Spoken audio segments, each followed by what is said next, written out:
राधे, जय श्री कृष्णा।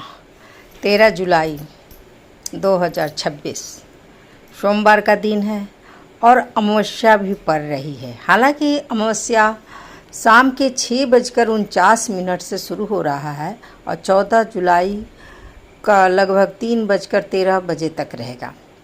इसलिए 13 जुलाई को सोमवार होने के कारण से सोमवती अमावस्या कहा जा रहा है।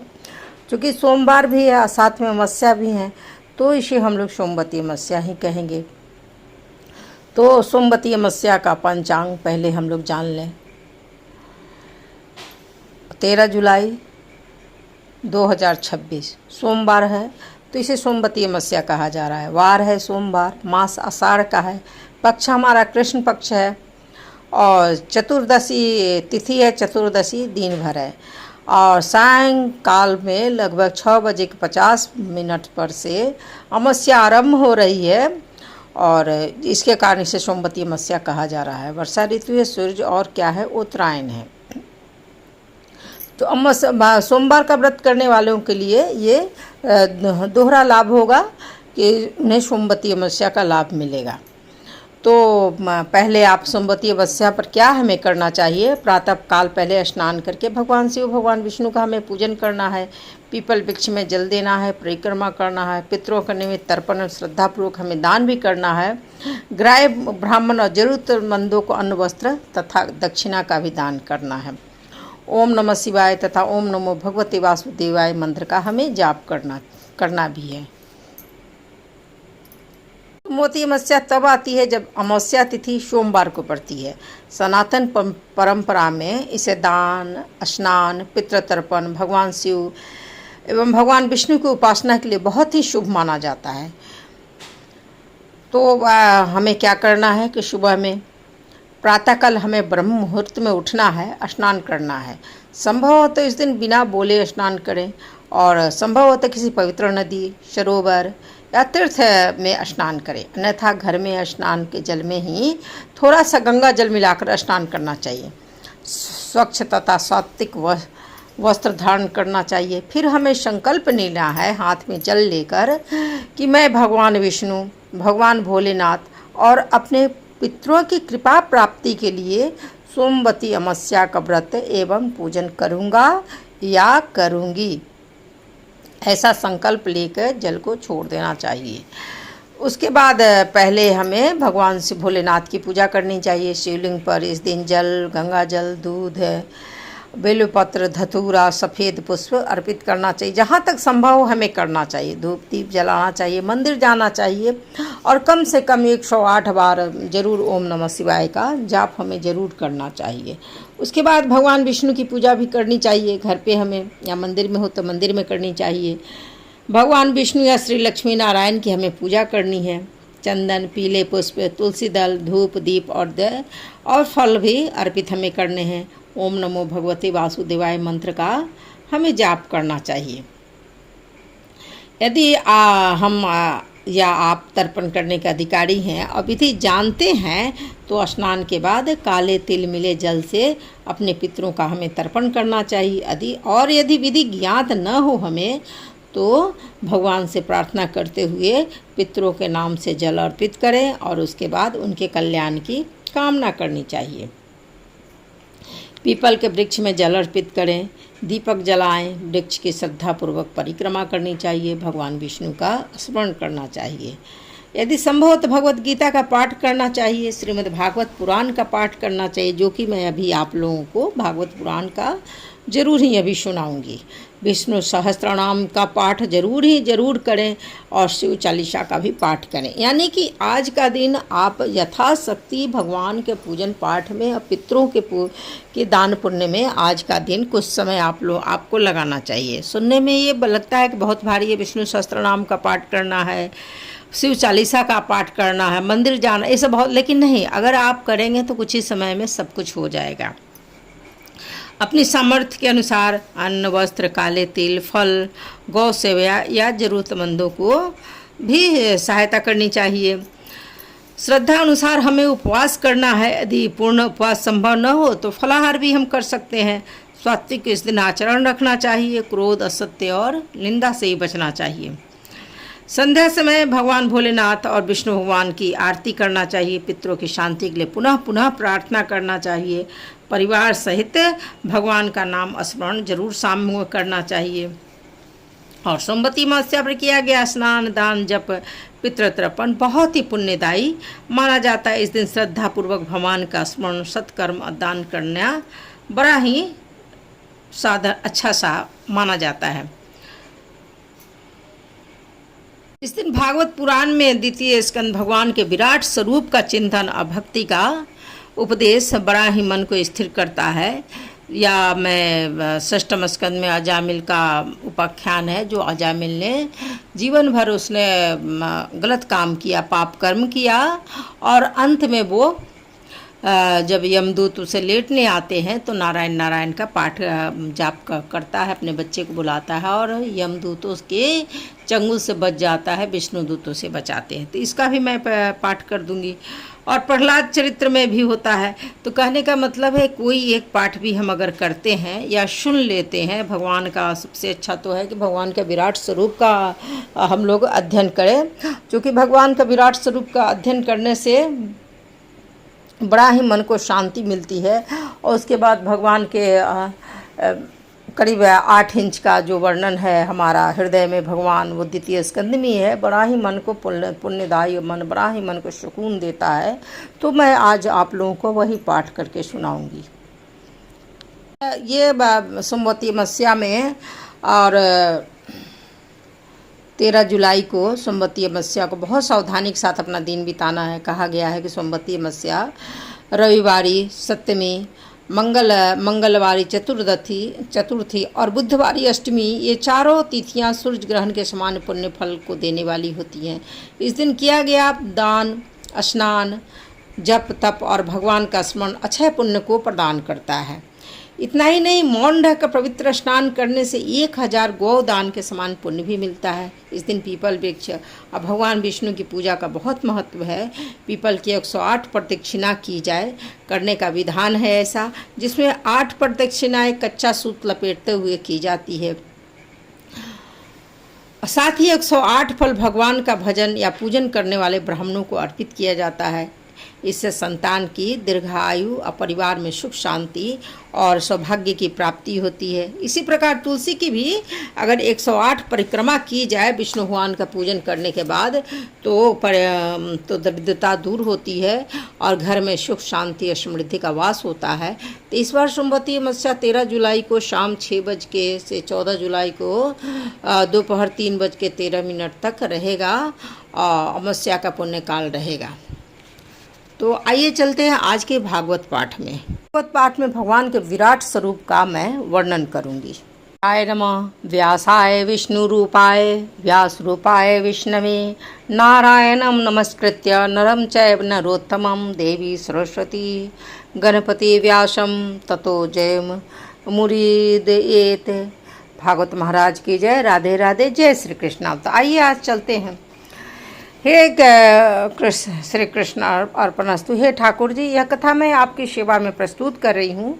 आपकी कृपा दृष्टि के कारण ही ये वीडियो मैं बनाने जा रही हूँ। त्रुटि के लिए क्षमा करें और इस कथा को अपने भक्तों तक सही भाव में पहुँचाए। तो राधे राधे। जय श्री कृष्ण। आइए चलते हैं आज की भागवत रहस्य कथा अमृत में। सच में आज की कथा में रहस्य का अमृत है और हमारे लिए सबसे बड़ा रहस्य भगवान को जानना है। लेकिन उन्हें हम तब तक नहीं जान सकते जब तक हम भक्ति में डूब नहीं जाते। बहुत विशाल व्यापक प्रभु का विस्तार है और हम वहाँ तक तो सोच भी नहीं सकते। बीच में ही बहुत सी प्रवंचनाएं पहुँच जाती हैं और ध्यान भंग हो जाता है। कभी तो हमारे शील देवयान व्यास जी भगवान का इतना विशाल रूप की व्याख्या करते हैं कि हमारी आंखें विस्फारित हो जाती हैं और हम सोचते रह जाते हैं कि क्या वास्तव में ऐसा है क्या। और कभी हमारे व्यास जी महाराज इतना छोटा रूप, एक बित्ता या लगभग 8 इंच का प्रभु का रूप बताते हैं, तो समझ के ये सब बाहर हो जाता है। लेकिन ये 8 इंच का ये रूप हृदय में समा जाता है। बड़ा ही चोखा है ये रूप। परीक्षित महाराज जब माँ उत्तरा के गर्भ में थे तो उन्होंने एक अंगुष्ठ के बराबर भगवान को देखा था। तो गर्भ के अंदर ही वह रूप उनके अंदर समा गया और जन्म से लेकर सारा जीवन वह रूप उनके हृदय में समाया रहा और सारा जीवन में भगवान कृष्ण को खोजते रहे एवं अंतहीन खोज था उनका। और अंत में 7 दिन की कथा यात्रा में उन्होंने वह सब कुछ शील सुखदेव स्वामी से पाया। शील सुखदेव स्वामी ने 7 दिन के श्रीमद् भागवत पुराण की कथा कही और उन्हें मोक्ष प्राप्त हुआ। तो भागवत का महामात्य बड़ा ही है।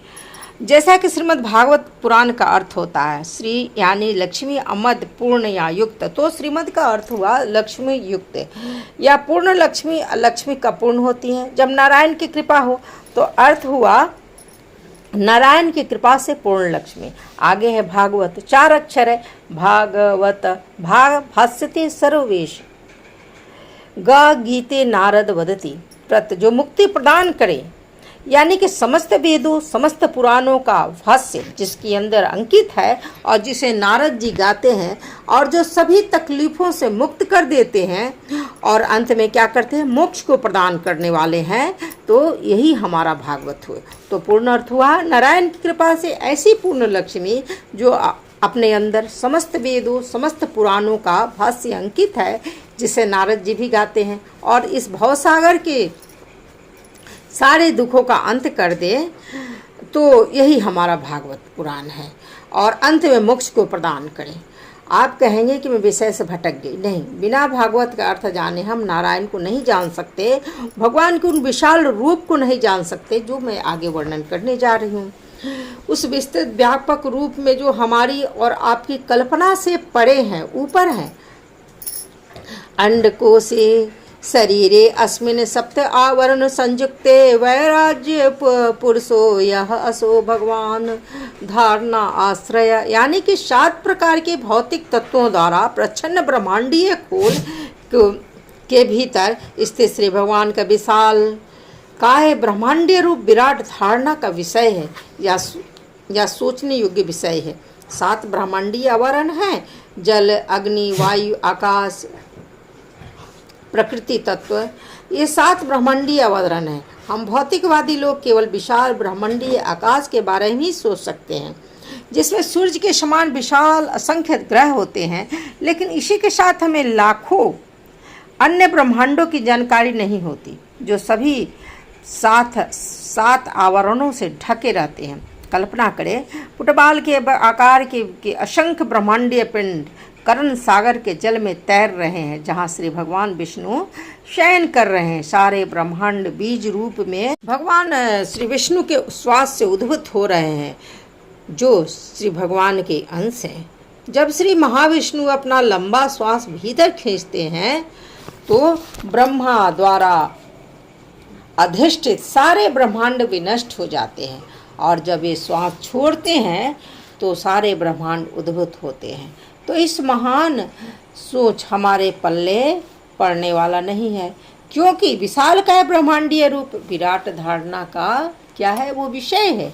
अभी तो ये शुरुआत ही है, आगे है पतालम एतस्य ही पादमूलम पठन्ति परसिन प्रपदे रसातलम महातलम विश्वसृजा अथ गुल्फो तलातलम वै पुरुषस्य जंघे। कितना महान वर्णन है। यानी कि जिन पुरुषों ने इसकी अनुभूति की है, उन्होंने यह अध्ययन किया है कि पाताल नाम से प्रसिद्ध ग्रह मंडल उन विराट पुरुष के पांव के तलबे हैं। पातालस्य एतस्य ही पादमूलम, पाताल के क्या है, पाताल नाम से प्रसिद्ध ग्रह मंडल उन विराट पुरुष के क्या है, वो तलबे हैं, तथा उनकी एड़ियां तथा पंजे रसातल के ग्रह समूह हैं। टखने महातल लोक हैं तथा उनकी पिंडलियां तलातल लोक हैं। बड़ा ही विराट वर्णन है। तो उन पूर्ण पुरुषोत्तम भगवान के शरीर के अतिरिक्त इस दृश्य जगत के अस्तित्व में कोई सच्चाई ही नहीं है। सब कुछ एक बुलबुला के समान है, सब कुछ उन्हीं पर आधारित है। तो इस संसार पर प्रभुता जताने की भावना को तो त्याग ही देना चाहिए, क्योंकि बिना सेवा भावना विकसित किए बिना उस विराट साक्षात्कार का दर्शन तो संभव ही नहीं है, समझ भी नहीं आएगा और कोई इसे विश्वास भी नहीं करेगा। प्रत्येक भौतिक क्लेश, भौतिक जो संबंध होता है ना, वो क्लेश युक्त ही होता है। भगवान सदैव अपनी अतरंगी शक्ति के बल पर वहाँ हर जगह विद्यमान रहते हैं।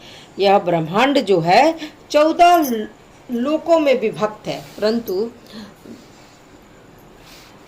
प्रमुख क्या है, 2 ही होते हैं, ऊर्ध्वलोक अधोलोक। ऊर्ध्वलोक में 7 हैं। भूर, पहला है भूर, भूवर, स्व, महर, जनस, तपस, सत्य, ये है 7। अधोलोक है अतल, वितल, सुतल, तलातल, महातल, रसातल और पाताल कहलाता है। भक्ति की रीति के अनुसार श्री भगवान का शारीरिक वर्णन उनके पाँवों से आरंभ होता है।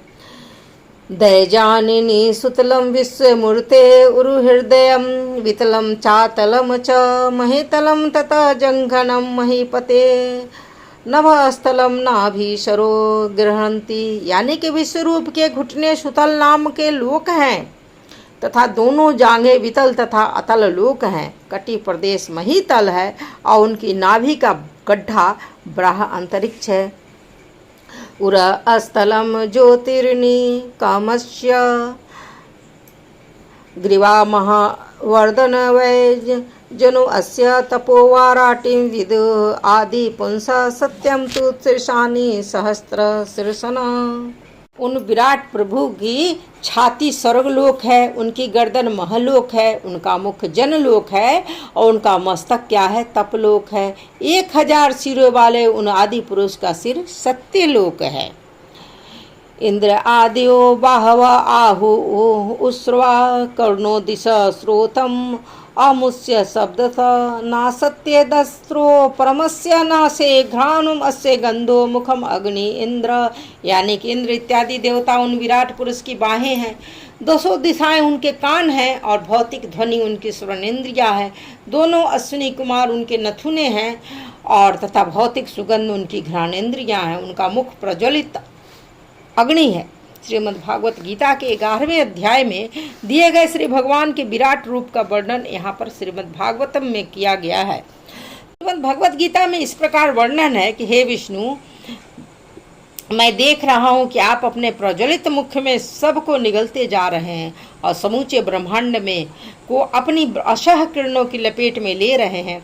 आप समस्त जगत को झुलसाते हुए अपने आप को व्यक्त कर रहे हैं। चूँकि श्री भगवान के विराट रूप में देवताओं का भी समावेश हो जाता है, अतः श्री भगवान की पूजा चाहे उनके विराट रूप की जाए या श्री कृष्ण के रूप में, वह सभी देवताओं को प्रसन्न करने वाली रहती है। यह उसी प्रकार है, वृक्ष की जड़ को पानी देने पर वह पानी सारे पौधों को प्राप्त हो जाता है। वास्तविक से सत्ता श्री कृष्ण की है, तो श्री कृष्ण की पूजा ही श्रेष्ठकर है। अक्षनी चक्षु अभूत पतंग पद्माक्षी विष्णु अहनि उभे च तथा भ्रूभिर्भिज्य परमेष्टि धृषणम आपो अस्य तालुरसे एवं जिह्वा। ब्रह अंतरिक्ष उनकी आँखों के गड्ढे हैं और देखने की शक्ति के लिए सूर्य उनका नेत्र गोलक है। दिन तथा रात उनकी पलकें हैं और उनके भ्रोटे की गतियों में ब्रह्मा और अन्य महापुरुष का निवास होता है। जल के अधीश्वर वरुण उनके तालु तथा सभी वस्तुओं का रस या सार उनकी जिह्वा है। नंदासी अनंतस्य शिरो गृह्णति दृष्टाम यम स्नेहिक कला द्विजानी हासो जन उन्माद करी च माया दुरंत सर्गयत अपांग मोक्ष। वे कहते हैं कि वैदिक स्रोत श्री भगवान के मस्तक हैं और मृत्यु के देवता तथा पापियों को दंड देने वाले यम उनके दाढ़े हैं। स्नेह की कला ही उनकी दांतों की पंक्ति है और सर्वाधिक मोहनी माया ही उनकी हंसी है।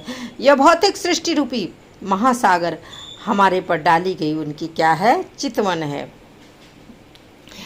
बीड उत्तर ओष्ट अधर स्वलोभो धर्म अस्तना अधर्म पथ अस्य पृष्ठम कह तस्य मेढुम विष्णु च मित्रो कुक्षि समुद्रा गिरियो अस्ति जस संघा।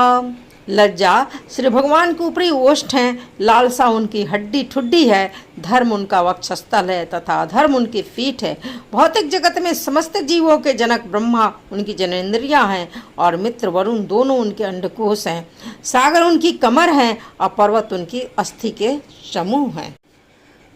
नघ अस्य अन्नाडय अथ तनुरुहाणि महिरुहा विश्वतनो नृपः इन्द्र अनंतवर्य स्वस्तिम मातरम रिक्सा गति वया कर्म गुण प्रवाह। हे राजन, नदियाँ उस विराट शरीर की नसें हैं, वृक्ष उनके रोम हैं, सर्वशक्तिवान वायु उनकी श्वास है, व्यतीत होते हुए युग उनकी गति तथा प्रकृति के तीनों गुणों की प्रतिक्रियाएं ही उनके कार्यकलाप हैं।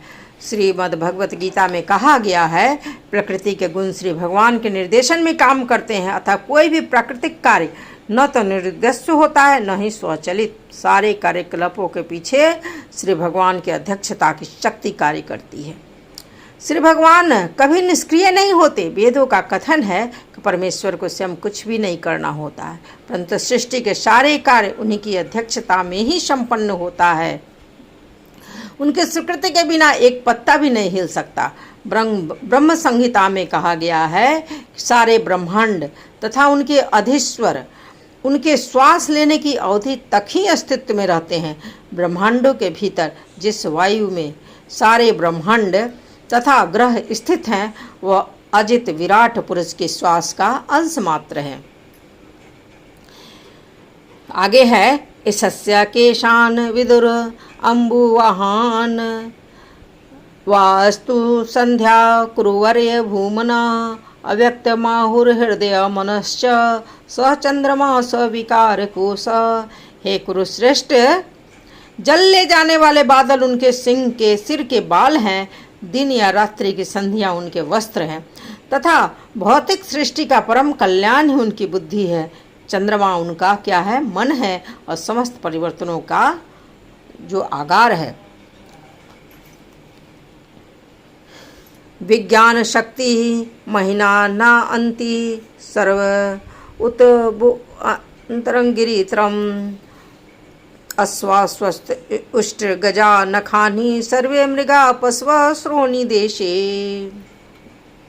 पदार्थ का सिद्धांत सर्वव्यापी श्री भगवान की चेतना है, जैसा कि विद्वान ने बल देकर कहा है। रुद्रदेव उनका अहंकार है, घोड़ा खच्चर ऊंट तथा हाथी उनके नाखून है, तथा जंगली पशु और सारे चौपाए श्री भगवान के कटी प्रदेश में स्थित है।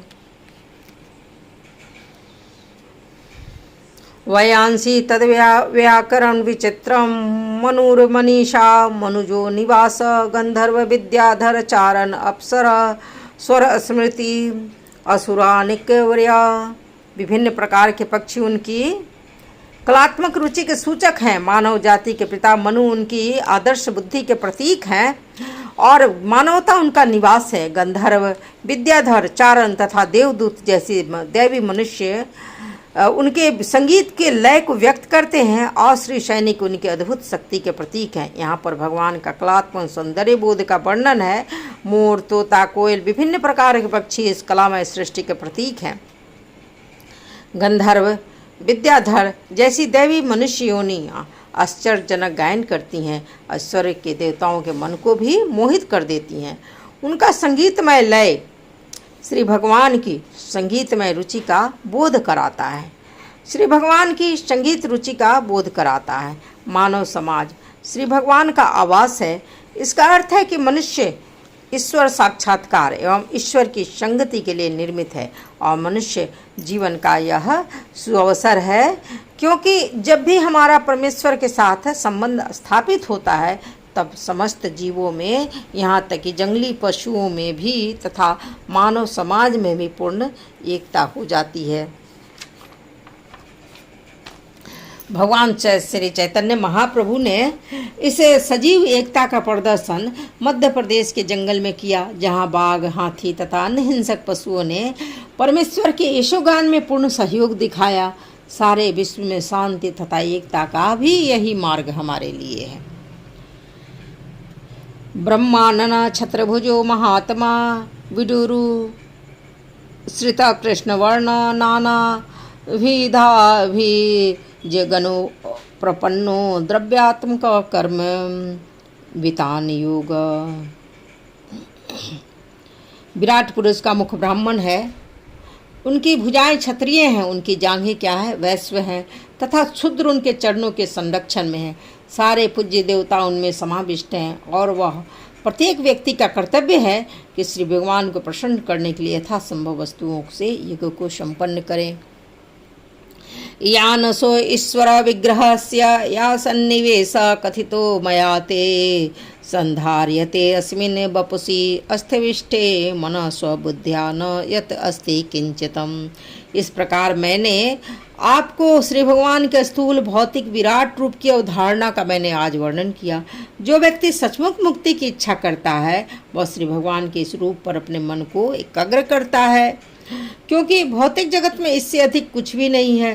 श्रीमद् भगवत गीता में पूर्ण पुरुषोत्तम भगवान ने स्पष्ट रूप से कहा है कि भौतिक प्रकृति तो उनकी आदेश वाहिका प्रतिनिधि मात्र है। वह श्री भगवान के विभिन्न शक्तियों में से एक है और वह केवल उन्हीं के आदेश के अनुसार कार्य करती है।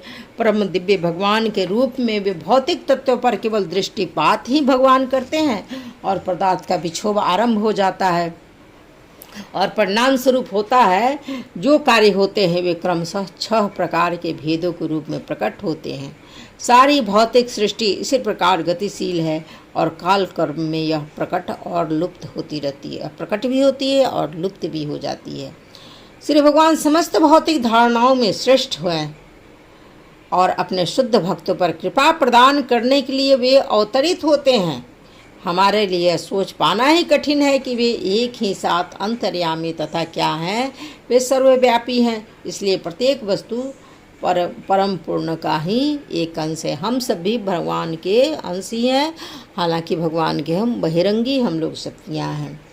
स सर्वधिवृत्ति अनुभूत सर्वे आत्मे यथा स्वप्न जन इच्छित एका तम सत्यम आनंद निधिनम भजेत न अन्यत्र सज्जेद यत आत्मपात। यानी कि मनुष्य को अपना मन पूर्ण पुरुषोत्तम भगवान में एकाग्र करना चाहिए, क्योंकि वे ही अपने आप को इतने सारे रूपों में उसी प्रकार वितरित करते हैं जिस तरह सामान्य मनुष्य स्वप्न में हजारों रूपों की क्या करता है, सृष्टि करता है। हम लोग स्वप्न देखते हैं, बहुत से रूपों में हम लोग रूपों को देखते हैं। कभी हम आकाश में उड़ते हैं, कभी ज़मीन पर आ रहे हैं। तो इस तरह से मनुष्य जो है सपने में बहुत सारे रूपों की सृष्टि करता है। तो मनुष्य को मन को एकाग्र करना चाहिए जो एकमात्र सर्वथा आनंदमय परम सत्य है, अन्यथा मनुष्य क्या होता है, भ्रष्ट हो जाता है। इस श्लोक में स्वप्न देखने वाले व्यक्ति का उदाहरण बहुत ही सुंदर है। स्वप्न देखने वाला व्यक्ति अपने स्वप्न में अनेक वस्तुओं की सृष्टि करता है। इस तरह वह स्वप्न का दर्शक बन जाता है और उसके परिणामों से भी प्रभावित होता है। यह भौतिक सृष्टि से भगवान के स्वप्न जैसे सृष्टि है, किंतु भगवान क्या है, वे दिव्य परमात्मा है। इसलिए वे न तो स्वप्नवत सृष्टि की प्रतिक्रियाओं से कभी भी वे नहीं बंधते हैं, न ही वे प्रभावित होते हैं। मनुष्य प्रभावित हो जाता है, भगवान क्यों प्रभावित होने लगे, क्योंकि हम तो उनके अंश, हम उनकी बहिरंगी शक्ति हैं। वे सदैव अपने दिव्य पद पर बने रहते हैं और उनसे विलग कुछ भी नहीं होता। अतः मनुष्य उनमें से ही अपना मन केंद्रित करना चाहिए। श्रीमद् भागवत गीता के अनुसार सर्वभूतानि कौन्तेय प्रकृतियन्ति मामिकाम कल्पक्षय पुनस्तानि कल्पादो विभिज्य या अहम। हे कुंती पुत्र, कल्प के अंत में मैं प्रत्येक भौतिक वस्तु प्रकृति में प्रवेश करती है और दूसरे कल्प के प्रारंभ में मैं अपनी शक्ति से पुनः सृष्टि की रचना करता हूँ। किंतु मानव जीवन तो इस सृष्टि तथा प्रलय चक्र से बाहर निकलने का एक सुअवसर है। यह ऐसा साधन है जिससे मनुष्य भगवान की बहिरंगी शक्ति से अपना पिंड छुड़ाकर उनकी अतरंगी शक्ति में प्रवेश कर सकता है। भगवान का विराट रूप समस्त चेतन तथा अवचेतन का है। कोई जितना भी आगे बढ़ता है जाए, अंत में हर जगह श्री कृष्ण ही उपस्थित मिलते हैं। वही हमारी आत्मा है, आत्मा के अंतिम पड़ाव हैं। तो हरे कृष्ण हरे कृष्ण हरे राम हरे राम हरे कृष्ण कृष्ण कृष्ण हरे हरे राम राम राम हरे हरे। यही सत्य है। तो शील व्यासदेव जी महाराज ने बड़ा ही दिव्य भगवान का विराट रूप का वर्णन किया। मैंने आज कहा था मत्स्य के लिए मैंने ये इस विराट रूप का भगवान का वर्णन करूंगी, तो ये वर्णन मेरा नहीं बल्कि व्यासदेव जी के द्वारा वर्णित है। लेकिन क्या हम इतने विराट रूप को जो इस पूर्ण ब्रह्मांड जो 14 लोकों में विभक्त है, में विस्तारित है, अपने हृदय में उतार पाएंगे? भगवान का इतना विराट रूप है, क्या हम उतार पाएंगे? नहीं उतार पाएंगे। जब प्रभु को 14 लोकों में फैले विराट रूप का हम लोग अध्ययन करते हैं तो पहले तो भय उत्पन्न होता है, बाद में भले ही श्रद्धा उत्पन्न होती है, लेकिन पहले तो हमें भय ही उत्पन्न होता है। हम विस्फारित हो जाते हैं, आश्चर्यचकित हो जाते हैं, या यह कहिए कि हम कांपते हैं। इस 14 लोकों के पूर्ण ब्रह्मांड में भगवान फैले हुए हैं। जब ये सांस लेते हैं तो सारी सृष्टि उनके अंदर समा जाती है, और जब ये सांस छोड़ते हैं तो पुनः पुनः सृष्टि का निर्माण होता है। बड़ा ही अद्भुत है वर्णन है प्रभु का। साथ ही यह भी स्पष्ट होता है कि हर एक जीव भगवान का ही अंश है, परंतु हम उनकी बहिरंगी शक्तियां हैं और तरंगी शक्तियां हम नहीं हैं। इसके बावजूद मनुष्य अगर भगवान की तरफ मुड़ता है तो प्रभु भी उसे हाथ भराकर अपनाते हैं। भले ही बाद में बहुत परीक्षा लें, लेकिन अगर सोचिए, अगर हम उन परीक्षाओं में सफल हो जाते हैं तो ईश्वर को प्राप्त करते हैं। अभी तक हमने भगवान के विराट रूप का वर्णन किया, दर्शन किया, किंतु जैसा कि विराट रूप से भय प्राप्त होता है, आश्चर्य होता है, तो इसको शील व्यासदेव जी भी समझ गए। उन्होंने मानव जाति की सुविधा के लिए भगवान के स्वरूप को 8 इंचों में परो दिया। तो आज की कथा यहीं पर मैंने सोमवती अमावस्या के लिए श्री भागवत पुराण की कथा भगवान के विराट रूप का मैंने वर्णन किया। आशा है कि आप लोगों को अच्छा लगेगा और आप सभी इससे लाभान्वित होंगे। आइए बोलते हैं राधे राधे कृष्ण अर्पणस्तु। हे ठाकुर जी, यह कथा मैं आपकी सेवा में प्रस्तुत कर रही हूँ। आपकी कृपा दृष्टि के कारण ही ये मैं वीडियो बनाई हूँ, और जो भी प्रभु इसमें त्रुटि हो उसके लिए क्षमा मांगती हूँ, और इस कथा को प्रभु आप अपने सही भक्तों तक जरूर पहुँचाएं। राधे राधे, जय श्री कृष्णा। अगर वीडियो अच्छा लगे तो लाइक करें, सब्सक्राइब करें और साथ ही शेयर करें।